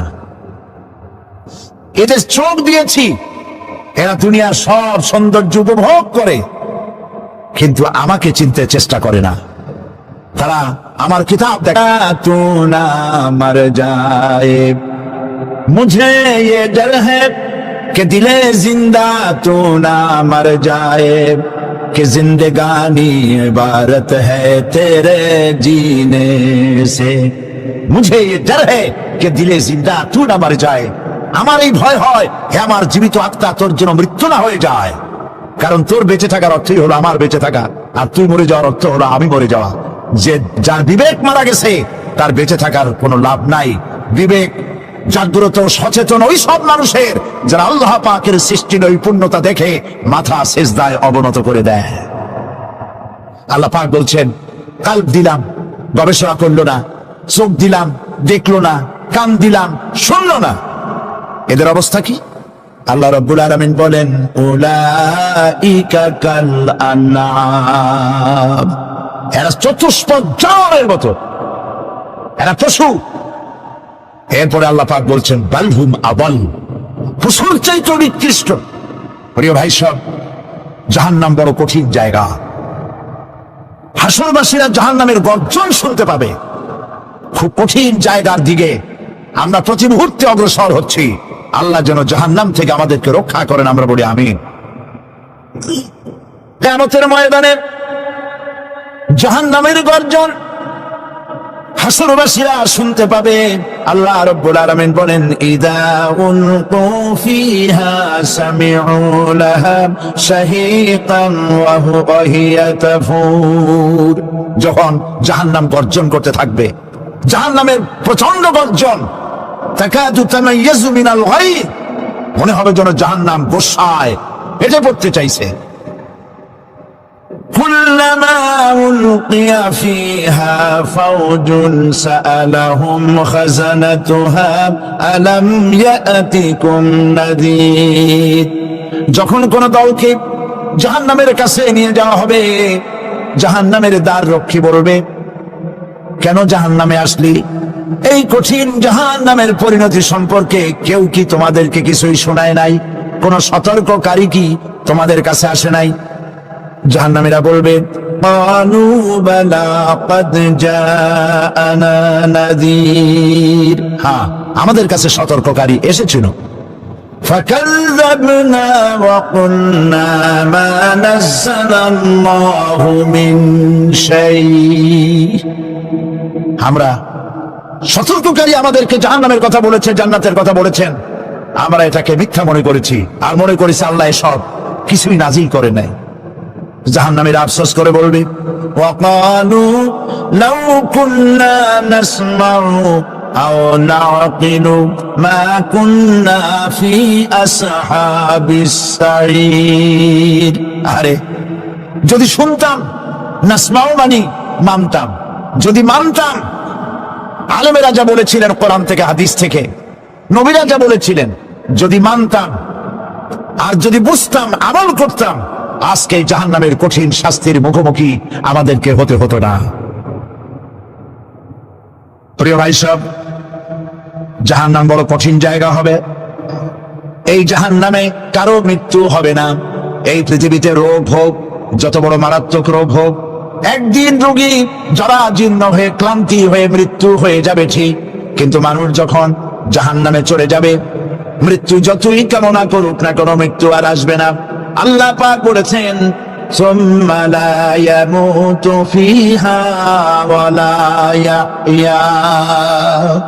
জাহান্নামের কঠিন শাস্তি, মানুষ সেখানে বাঁচবেও না, মরবেও না, এমন এক দুরবস্থার মুখোমুখি হতে হবে পৃথিবীর মানব মণ্ডলীকে, কাফেরদেরকে, যারা জাহান্নামে যাবে। জাহান্নামীরা মৃত্যু কামনা করবে, বলবে, আরে যদি মরে যাইতাম। কোরআনে কারীমে রব্বুল আলামিন বলেছেন, লা তাদউ সুবুরান ওয়াহিদান ওয়ালা ওয়াদউ সুবুরান কাসীরা। এক মৃত্যু কামাই করো না, একটা মৃত্যু কামনা করো না। 1000 বার যদি মৃত্যু কামনা করো, মৃত্যু আর আসবে না। এই জাহান্নামের কঠিন শাস্তির ভেতরে মানুষকে থাকতে হবে। প্রিয় ভাই সব, এই জাহান্নামে সামান্য সামান্য পাপের কারণে, যে কোনো পাপের কারণে এই জাহান্নাম হবে না। এই জাহান্নামে কারা যাবে তার একটি বয়ান আল্লাহ পাক কোরআন শরীফের মধ্যে বলে দিয়েছেন। একটি আয়াতের মধ্যে আল্লাহ রাব্বুল আলামিন বলেন, আলকিয়া ফি জাহান্নামা কুল্লা কাফফারিন আনিদ মান্নাইন লিল খায়রি মু'তাদিন মুরিদ। প্রত্যেক অস্বীকারীকে জাহান্নামে যেতে হবে। যারাই আল্লাহ পাককে অস্বীকার করেছে তাদেরকে জাহান্নামে নিক্ষেপ করা হবে। যে সত্যের পথে প্রতিবন্ধকতার সৃষ্টি করেছে, ইসলামী আন্দোলনের সামনে বাধার সৃষ্টি করেছে, আর আল্লাহ পাকের সীমা লঙ্ঘন করেছে, দ্বীনের প্রতি সন্দেহ পোষণ করেছে, আর আল্লাহর সাথে শিরক করেছে, তাদের সকলকেই জাহান্নামে যেতে হবে। নাউযুবিল্লাহি মিন যালিক। আল্লাহ পাক এর থেকে আমাদেরকে হেফাজত করুন, আমরা বলি আমিন। প্রিয় ভাই সব, নবী রাসূলগণ তারা এই পৃথিবীতে আল্লাহর দেওয়া জীবন বিধান নিয়ে এসেছিলেন। একে অস্বীকার যারা করবে তাদেরকে কিয়ামতে জাহান্নামে নিক্ষেপ করা হবে। প্রতি মুহূর্তে আল্লাহর রহমতের উপরে বেঁচে থেকে যারা আল্লাহ পাকের কৃতজ্ঞতা স্বীকার করবে না, তাদেরকেও জাহান্নামে যেতে হবে। কোরআনে কারিমে আল্লাহ পাক বলেছেন, লা ইন শাকারতুম লা আযীদান্নাকুম ওয়া লা ইন কাফারতুম ইন্না আযাবি লাশাদীদ। আমার নিয়ামতের কৃতজ্ঞতা যারা স্বীকার করবে, আমার নিয়ামতের শুকর যারা আদায় করবে আমি তাদের নিয়ামতকে বাড়ায় দেব, আর যারা অস্বীকার করবে, শুকর আদায় করবে না, তাদের জন্য শাস্তি দেওয়া হবে। এই জন্য আল্লাহ পাকের নিয়ামতের শুকরিয়া আদায় করতে হবে। 2 নম্বরে আল্লাহ পাকের হুকুম আহকাম মেনে জীবন পরিচালনা করতে হবে। নবীরা আল্লাহ পাকের পক্ষ থেকে যে দিন নিয়ে এসেছেন ওই দিনের আনুগত্য করতে হবে, বিরোধিতা করা যাবে না। যারা ইসলামী আন্দোলনের বিরোধিতা করবে, আল্লাহর দিন প্রতিষ্ঠার পথে যারা এই বিরোধিতা করবে, জায়গা হবে কোথায়? জাহান্নাম। ভাই সব, জাহান্নাম বড় কঠিন হবে। সেদিন কেউ সুপারিশ করবে না, কোনো উপায় থাকবে না। কিয়ামতের ময়দানে আমলনামা ছেড়ে দেওয়া হবে। জাহান্নামীদের আমলনামা পেছন থেকে বা হাতে আসবে। কোরআনে কারিমে আল্লাহ পাক বলেন, ওয়া আম্মা মান উতিয়া কিতাবাহু বিশিমালিহি ফায়াকুলু ইয়া লাইতানি লাম উতা কিতাবিয়া। পেছন থেকে বাম হাতে যার আমলনামা আসবে, সে বলবে, আরে আমারে যদি কিতাবটা, আমার যদি আমলনামা না দেওয়াই হতো কত না ভালো হতো, আমার যদি হিসাব না নেওয়া হইতো কত ভালো হতো।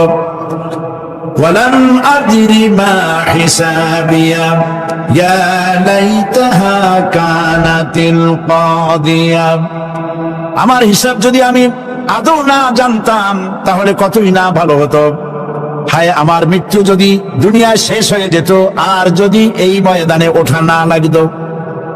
মা আগনা আন্নি মালিয়া হালাকা আন্নি সুলতানিয়া। আজ আমার অর্থ সম্পদ কোনো কাজে লাগলো না, আমার ক্ষমতা প্রতিপত্তি কোনো কাজে লাগলো না। বড় বড় বাদশাহ, বড় বড় প্রেসিডেন্ট, প্রধানমন্ত্রী কিয়ামতে এতিমের মতো দাঁড়ায় থাকবে, বলবে আমার দলবল কই, যারা সেলুট দিত তারা কই, টাকা কই, পয়সা কই, বিষয় কই, সম্পত্তি কই, কিচ্ছু পাবে না। প্রিয় ভাই সব, এই পৃথিবীতে ক্ষমতা যতদিন থাকে পুলিশ সেলুট মারে, আর্মি সেলুট মারে। আমল যদি খারাপ হয় ফেরেশতা যে কি দিয়ে মারবে চিন্তাই করতে পারেন। আমি লক্ষ্য করেছি পুলিশ, বিডিআর, আর্মি যখন সেলুট দেয় 2 রকম মারে, হাত দিয়ে মারে আর বুট পায় আছে, এক জুতা আর এক জুতার সাথে ঠস করে আরেকটা লাগা। আমি চিন্তা করছি 2টা দেয় কেন, হাত দিয়েও দিল পাও দিয়েও দিল, অর্থ কি? অর্থ পরিষ্কার। সরকারের মন্ত্রী, সরকারের লোক, আপনি আমার সেলুট পাইতে পারেন, ব্রিটিশ নিয়মে মারলো হাত দিয়া, আরেকটা ইশারা দিয়া দিল, মারে হতি ইশারা। সরকারে থাইকা যদি জনগণের সর্বনাশ করেন, মুসলমান দেশের তথ্য পাচার করে মুসলিম দেশের স্বাধীনতা যদি হরণ করতে চান, আর যদি ধরা পড়েন তাহলে হাত দিয়া না, ওইটা দিয়ে মারবো।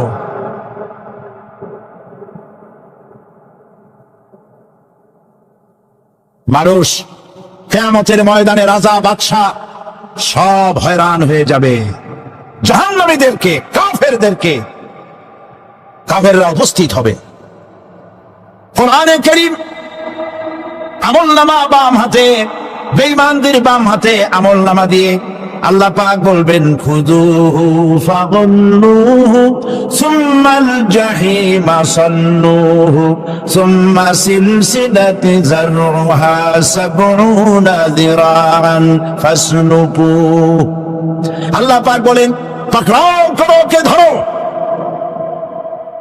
খুযুহু ধরো, ফাগুল্লুহু ওর গলায় বেড়ি লাগাও, সুম্মাল জাহিমা সাল্লুহু এরপর জাহান্নামে নিক্ষেপ করো, সুম্মা সিলসিলাতি যারউহা ৭০ যিরান ফাসলুকুহু ৭০ গজ লম্বা শিকল দিয়ে বাঁধো, জাহান্নামে নিক্ষেপ করো।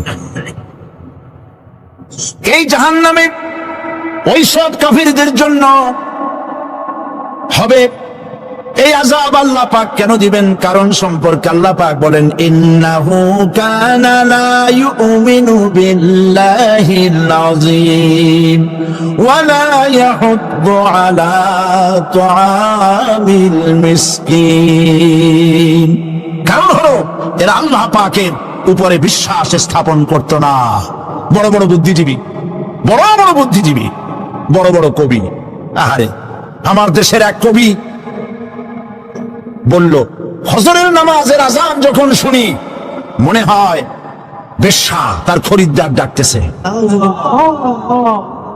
মুসলমান নামের কলঙ্ক, মানুষ নামের পশু, এই কবিকে তাদারিন্তন প্রধানমন্ত্রী রাষ্ট্রীয় পুরস্কার দিয়ে ধন্য করেছে। নাউজুবিল্লাহ। আল্লাহ বরদাস্ত করেন নাই।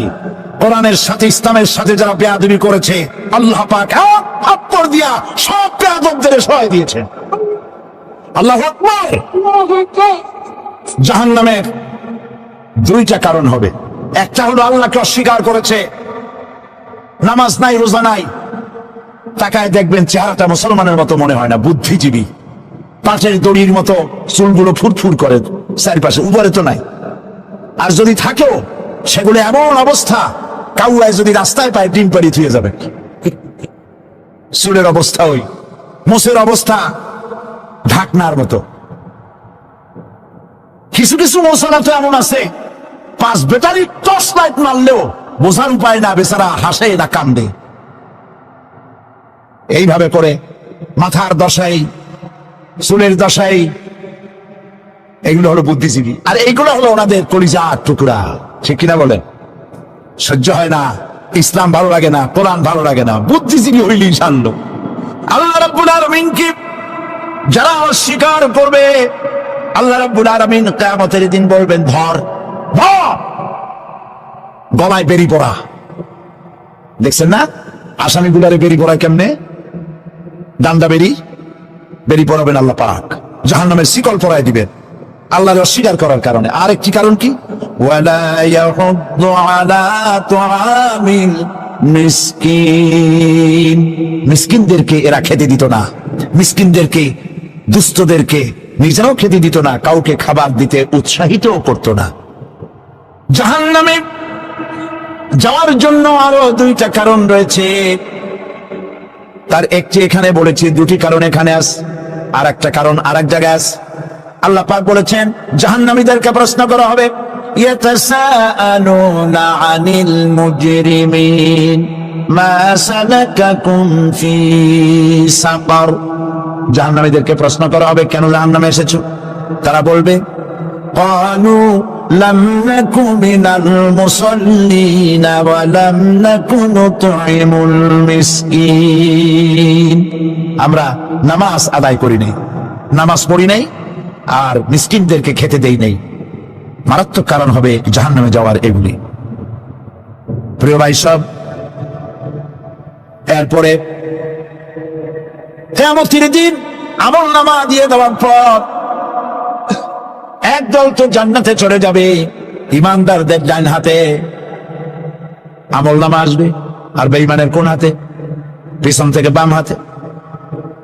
জাহান্নামীরা জাহান্নামে যাওয়ার পর তারা সেখানে বসে জান্নাতীদেরকে দেখতে পাবে। সুবহানাল্লাহ। জান্নাতের দিকে তাকিয়ে তারা লক্ষ্য করে দেখবে যাদেরকে গালাগালি করেছিল মৌলবাদী বলে, যাদেরকে মারধর করেছিল, যাদেরকে ধর্মান্ধ বলা হয়েছিল, সেই লোকগুলি তো ওই জান্নাতে দেখা যায়। পানির পিপাসায়, ক্ষুধার যন্ত্রণায় অস্থির হয়ে তখন জাহান্নামীরা বলবে, ওয়ানাদা আসহাবুন নারি আসহাবাল জান্নাতি আন আফিদু আলাইনা মিনাল মা। জাহান্নামীরা ডাক দিয়া বলবে, ও জান্নাতি ভাইরা, ক্ষুধায় মরে গেলাম, পিপাসায় মরে গেলাম, তোমরা যে পানি পান করো জান্নাতের ভিতরে, একটু পানি আমাদের দিকে ঢেলে দাও।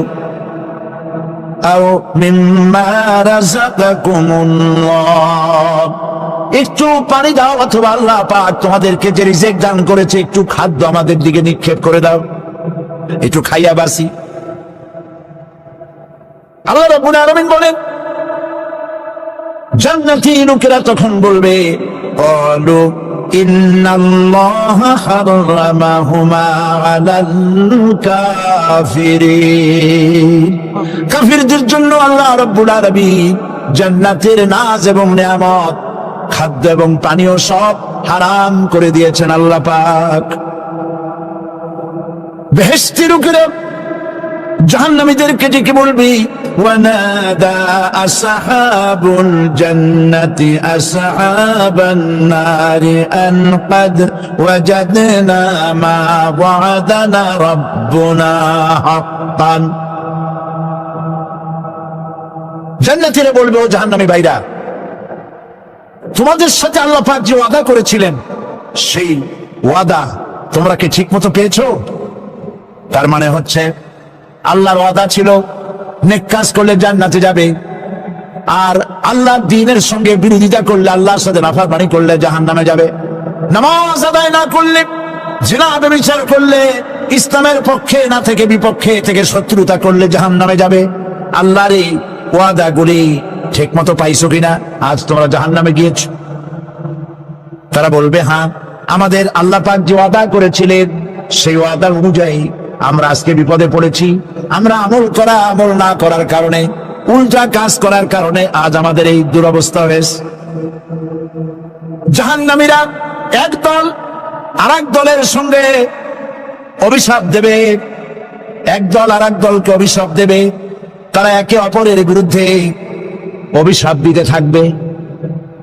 সেখানে কর্মী আর নেতাদের সাথে দেখা হয়ে যাবে। যেই সব নেতাদের কথা মতো মুসল্লি পিটানো হয়েছে, লক্ষ্য করেন, যেই সব নেতাদের কথা মতো বোমা মেরে, মানুষ মেরে, দায় দায়িত্ব আলেমদের মাথার উপর, ইসলামের মাথার উপরে চড়াই দেওয়া হয়েছে। এইবার নেতার সাথে কর্মীদের দেখা হবে কোন জায়গায়? কোন জায়গায় দেখা হবে? দেখা যখন হয়ে যাবে, কর্মীরা সেখানে নেতাদেরকে অভিশাপ দিয়ে বলবে, وقالوا ربنا إنا أطعنا سادتنا وكبراءنا فأضلونا السبيلا। এরা বলবে আল্লাহর কাছে, রব্বুল আলামিন, এই নেতারা আমাদেরকে বিভ্রান্ত করেছে, তাদের কথা অনুযায়ী চলেছিলাম, ওরা আমাদেরকে যা যা করেছে তাই বলেছি। আমরা মানুষ মেরেছি, আলেমদেরকে মেরেছি, আর নিজেরা ঘটনা ঘটাইয়া ইসলামের উপরে চাপাই দিস এই নেতাদের কথা মতো।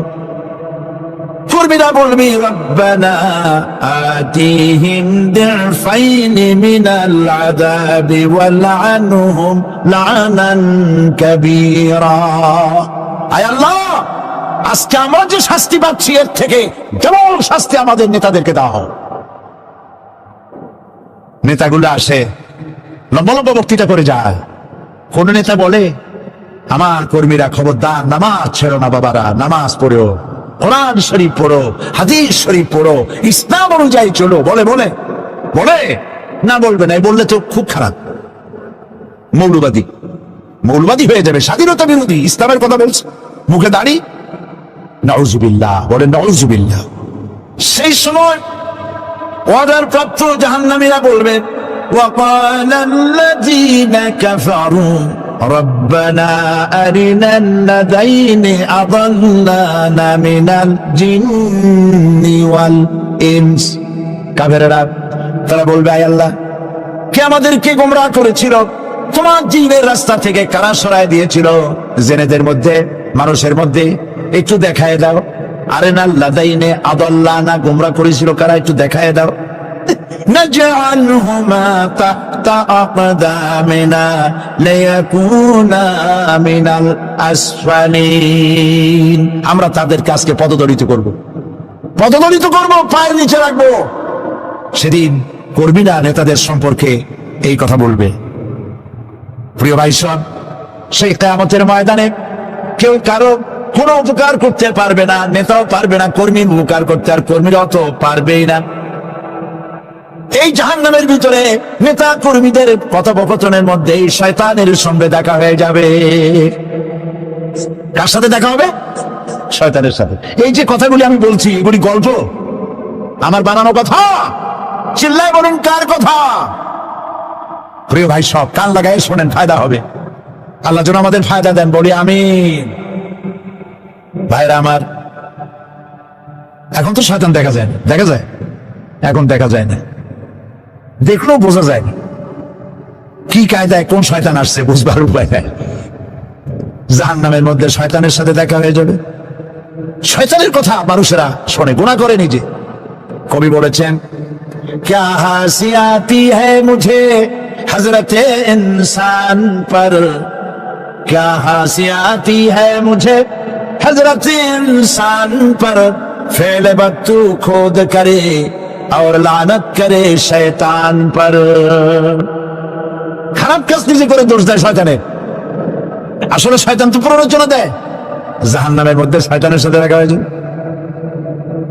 শয়তানকে যখন সবাই অভিযুক্ত করবে, তোর কারণেই তো জাহান্নামে এলাম, শয়তান তখন বলবে, ওয়াকালা শাইতানু লাম্মা কুদিয়াল আমরু ইন্নাল্লাহা ওয়া'আদাকুম ওয়া'দাল হক ওয়া ওয়া'আদতুকুম ফাখলাফতুকুম। শয়তান বলবে, আল্লাহ তোমাদেরকে সত্য প্রতিশ্রুতি দিয়েছিলেন, আমারে দোষ দিয়ে লাভ নাই, আমারে দোষ দিয়ে লাভ নাই। আল্লাহ পাক সত্য ওয়াদা করেছিলেন, তিনি ওয়াদা করেছিলেন তার কথা যদি শোনো, নামাজ যদি আদায় করো, জিনা যদি না করো, মদ জিয়া যদি না খেলো, সুদ ঘুষ যদি না খাও, আল্লাহ জান্নাত দান করবে। এটা ছিল তার ওয়াদা।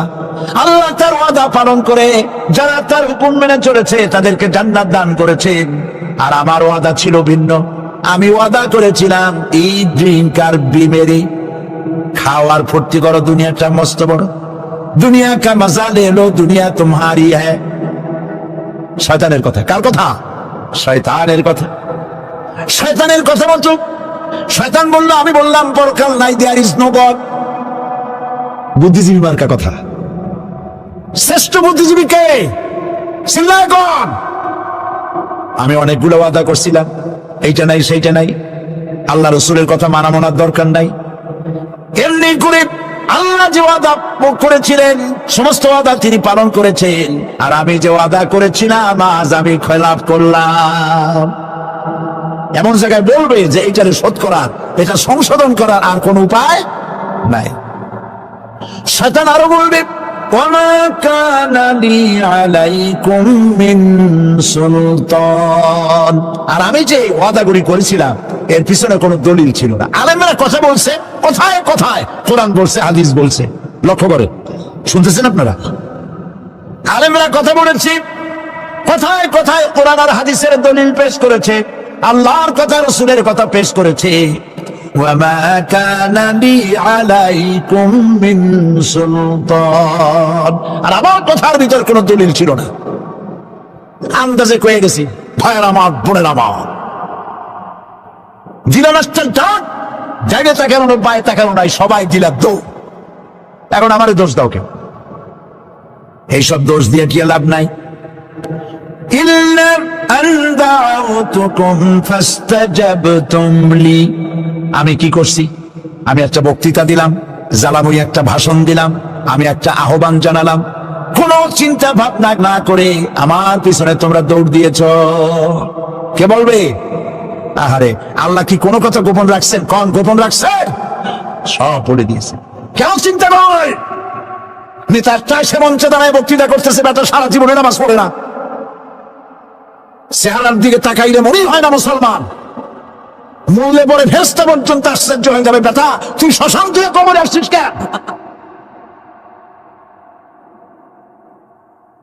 এগুলোর পিছনে দৌড়েছি। তোমার ভাই, আমার ভাই, উল্লুক ভাই, ভাল্লুক ভাই। আজিব আজিব, কার পেছনে দৌড়াও? তুমি একটু চিন্তা করে দেখবে না কোন বেটার পিছনে দৌড়াই? শয়তান বলবে, আমি শুধু একটা দাওয়াত দিয়েছিলাম, আমার দাওয়াত, আমি একটা আহ্বান করেছিলাম, কোনো বিবেচনা না করে, আমার চরিত্র, আমার আখলাক না দেখে আমার পেছনে পেছনে দৌড়াইছো। মা আনা বিমুসরিখিকুম ওয়া মা আনতুম বিমুসরিখি। আজ আমি তোমাদের কোনো সাহায্য করতে পারবো না, আমি তোমাদের চাইতেও বড় বিপদে আছি, তোমরা আমার সাহায্য করতে পারবে না। নাউযু বিল্লাহি মিন যালিক। আহারে, কি ভাই উপায় থাকবে? এরপরে জাহান্নামের নেতাদের সাথে অনুসারীদের আর একবার দেখা হবে। আল্লাহ রাব্বুল আলামিন বলেন, এবার অনুসারীরা নেতাদেরকে ডেকে বলবে, শয়তানের কাছে পাত্তা পাবে না। শয়তান বলবে, যা বেটা, আমার কথা শুনছিস কেন? আমি নিজেই বিপদে আছি। জাহান্নামীরা এরপরে দেখা হবে, তাদের নিজেদের নেতাদের সঙ্গে দেখা হয়ে যাবে, এই তো বড় বাবাজিরে পাইছি। وقال الضعفاء للذين استكبروا إنا كنا لكم تبعا فهل أنتم مغنون عنا من عذاب الله من شيء। অনুসারীরা সেদিন নেতৃবৃন্দকে বলবে, আমরা তোমাদের অনুগামী ছিলাম। ও নেতারা, যা কইছো তাই শুনছি, যা বলেছো তাই শুনেছি, যারে মারতে বলছো তারে মারছি, সারা রাত তোমাদের কথা মতো ইসলামের বিরোধিতা করছে না? যা বলেছো তাই করেছি। এখন তোমরা কি পারো? আমরা তো অনুসারী ছিলাম। ফাহাল আনতুম মুগনুনা আন্না মিন আযাবিল্লাহি মিন শাই। আজকে দুনিয়াতে এত বাহাদুরি করছো, আজ এই জাহান্নামের ভিতরে একটু আযাব কি কমাই দিতে পারো নাকি? নেতারা বলবে, قالوا لو هدانا الله لهديناكم سواء علينا أجزعنا أم صبرنا ما لنا من محيص। নেতারা বলবে, আল্লাহ যদি আমাদেরকে হেদায়েত করতেন, হেদায়েত দিতেন, আমরাও তোমাদেরকে হেদায়েত দিতাম। আজ ধৈর্য ধরো আর না ধরো, তোমাদের অবস্থা আর আমার অবস্থা সমান সমান। জাহান্নাম ছাড়া আজ আর কোনো গতি নাই, কিচ্ছু করার উপায় নাই। ربنا ظلمنا أنفسنا وإن لم تغفر لنا وترحمنا لنكونن من الخاسرين ربنا لا تزغ قلوبنا بعد إذ هديتنا وهب لنا من لدنك رحمة إنك أنت الوهاب। أي الله تعالى, হাজার হাজার মুসলমান নরনারী ঠান্ডাকে উপেক্ষা করে তোমার দ্বীনের কথা শোনার জন্য, কোরআনে কারীমের কথা শোনার জন্য এই মাঠে এসে হাজির হয়েছে। আল্লাহ, তুমি দয়া করে মেহেরবানি করে আলোচনার সওয়াবটুকু হুজুরে পুরো নূর সাল্লাল্লাহু আলাইহি সাল্লামের রূহ মোবারকে পৌঁছে দাও। রব্বুল আলামিন, আমাদের মধ্য থেকে তাদের মা বাপ দুনিয়া থেকে জনমের মতো বিদায় হয়ে গেছে। আল্লাহ, কবরে যদি আযাব থাকে দয়া করে আযাব মাফ করে দাও। আল্লাহ, আমাদের মা বাপের উপরে তোমার রহমত নাজিল করো। রব্বিরহামহুমা কামা রাব্বায়ানি সগীরা, রব্বিরহামহুমা কামা রাব্বায়ানি সগীরা। হে আল্লাহ রাব্বুল আলামিন, এই মাহফিলে যত লোক আছি আমরা, কার কোন ব্যাধি আছে, রোগ আছে, আমরা তুমি ভালো করে জানো। আমাদের প্রত্যেকের ব্যাধিকে তুমি শিফায়ে আজলা দান করে দাও। আল্লাহুম্মা হাব্বিব ইলাইনাল ঈমান وزينه في قلوبنا وكره إلينا الكفر والفسوق والعصيان واجعلنا من الراشدين ربنا تقبل منا إنك أنت السميع العليم وتب علينا إنك أنت التواب الرحيم سبحان ربك رب العزة عما يصفون وسلام على المرسلين الحمد لله رب العالمين واجعل آخر كلمة عند الموت لا إله إلا الله محمد رسول الله